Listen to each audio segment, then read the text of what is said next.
The boy saw in the window was a white as a corpse, with lips so bright and cracked, it seemed that if the creature needed a drink of water, or maybe blood. Then the smell like death. His hair was long and dry and blew every way in the wind. The eyes were dull, lifeless, yellow about the iris. The boy was sure he had never seen those eyes blink. A coarse brown robe covered the vampire's body, revealing bare feet almost as bony as the gnarly hands and deformed fingers. His long, twisted fingernails scraped against the window pane. Every night, Cuthbert fought to keep his eyes closed, with nothing else to get him through. He frantically continued to tell himself that if he could see the vampire, it would go away. But even with his eyes shut, he could hear the fingernails against the window. The boy tried burying his head under the pillow and pulling the covers over that. Nothing helped. He could still hear it scratching against the window pane. And he could hear the voice. Nothing could smother the sound of the voice. Every night the vampire would speak to the boy in low, hollow tones, moaning the same message as before. Let me in, Cuthbert, open the window, let me come in. The boy's body would turn cold, numb, but they still found the strength to scream, no! But they still found the strength. I said the same. Go away, please, go away and leave me alone. But you send for me, the vampire would say every night the same message. Let me in, Cuthbert. You send for me. It's too late to go back now. Open the window and let me in. The stupid thing about it was the boy really had sent for it. It all started when Cuthbert decided he had to do something about his social standing in school. Actually, it was more like his personal acceptance and social standing in school. He could never figure out why he was picking on so much. It did strike him that having a name like Cuthbert did nothing for his image. He was smaller than the other boys in his class. He wondered if that was why. All knew for sure was that almost every kid in his class took turns ridiculing him. That was bad, but not as bad as Boris Broadbottom. Boris Broadbottom got his trails kicking Cuthbert around the school yard. Actually, any yard would do. Didn't matter to Boris. He relished taunting him. Gonna get out, Cuthbert, he would say. Anytime, any place, gonna get out. And he did regularly. When Cuthbert complained at home, his dad said he would not tolerate a whiny kid. No his son, no whining, no sir, no exception. His mom said, there, Cuthbert, Boris is just going through a stage. I know, why don't you have him for lunch? Cuthbert's mom loved to do lunch. She was sure the world's problem could be solved if everybody would just do lunch. When he tried to tell her boys, like Boris Broadbottom, don't do lunch, she said, just a stage, Cuthbert, yes, just going through a stage. to have him for lunch. So now you can understand why Cuthbert was so interested in an ad he read in one of the freebie newspaper floating around town. The ad said, "Tired of being bullied? Sick of being pushed around during the recess? Ready to turn the table and fight back? Then you need Vampire for Hire." He copied down the name and address, borrowed an envelope and stamp from his mom's desk, and sent the letter. A week later, the nightmares started, and Cuthbert got more than the bargain for he had expected a vampire to do his dirty work.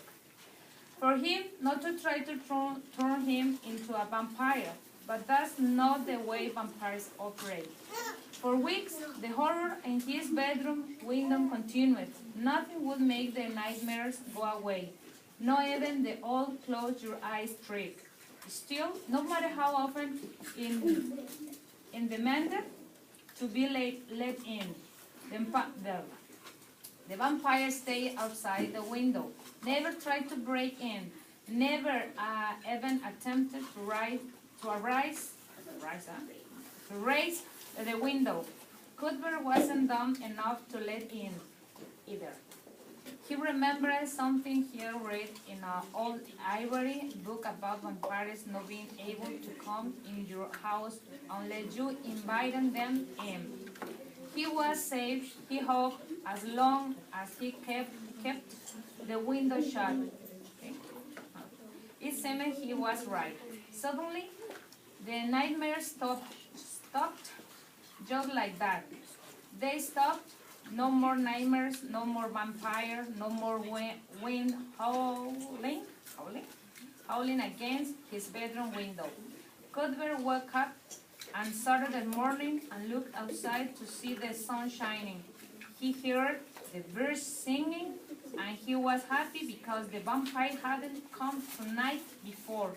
It was over. He was relieved. He should have known better. He had also read in the old library book that a vampire never gives up. Where there is a vampire will, the book says, there's a vampire way. Cuthbert was soon to discover there's more than one way for vampires to invite a home. Later that day, when Cuthbert was sprawled on the hallway floor playing with his pet turtle. Football, the doorbell rang.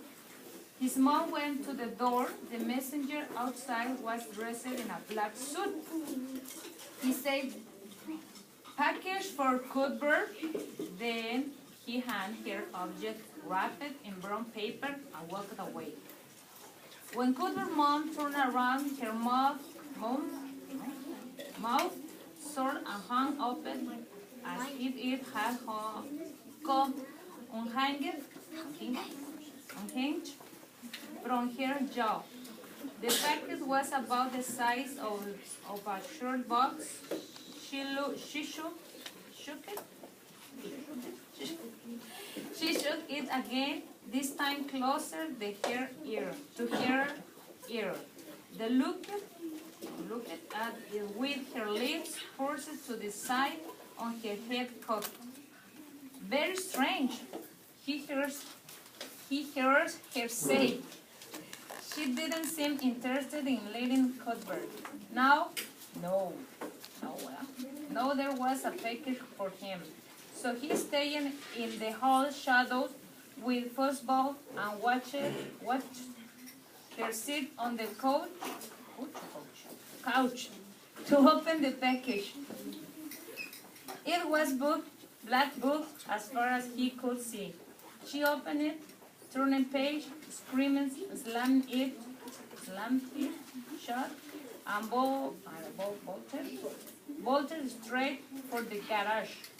He heard the door open and close, then open and close again. It didn't take a detective detective to figure out she had gone out to the garage to toss his book in the trash. Why is it some kids never learn to live? Well enough alone, he could have forget about it, lying in his bed that night with no nightmares to keep him awake. He should have forget about it, but he didn't. It was midnight when he slipped out of bed, tiptoed down the stairs to the garage. When he opened the door, it was pitch black and cold. Something seemed to move behind one of the cars. He knew it could be possible because he had put him away in his terrarium for the night. Not that the turtle could get into the garage anyway. He listened. Goosebumps rose over every inch of his body, but he heard nothing. Finally, he crept over to the garbage can. For a second, when he reached in and felt through the trash for the book, he thought he saw something glow. By 12:15, he was lying on his stomach under the covers of his bed, a flashlight in one hand and the book in the other. On the black leather cover were the words forbidden, chants, and spells. A sudden gust of wind battered against the window, and he was sure he heard a faraway voice saying, "Don't do it, Cuthbert." What an imagination, he thought. When he looked, this is just an old book, not a vampire. He whispered. He tried not to think about his mom screaming when she opened it slowly. He balanced the book on the pillow in front of him and opened the cover. Nothing, just a blank page. He laughed again. This time a nervous laugh, and turned the first page. A shudder went down his back when he saw what was printed in dark, bold letters in the center of the next sheet. Do not turn the page. The boy shivered. Close the book, Cuthbert, he said to himself. Close it. No, close it while you still have time.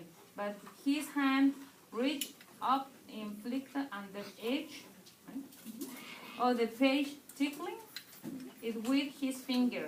This is just a joke. This is just a joke, he said, and turned the page. He couldn't remember things that happened after that. When Monday morning came, it was cold and rainy. The boy was surprised at how happy he felt. He used to hate the rain. Now it seemed so refreshing. He pocketed his oatmeal, and his mom said in a worried voice, "Aren't you hungry, dear? You haven't eaten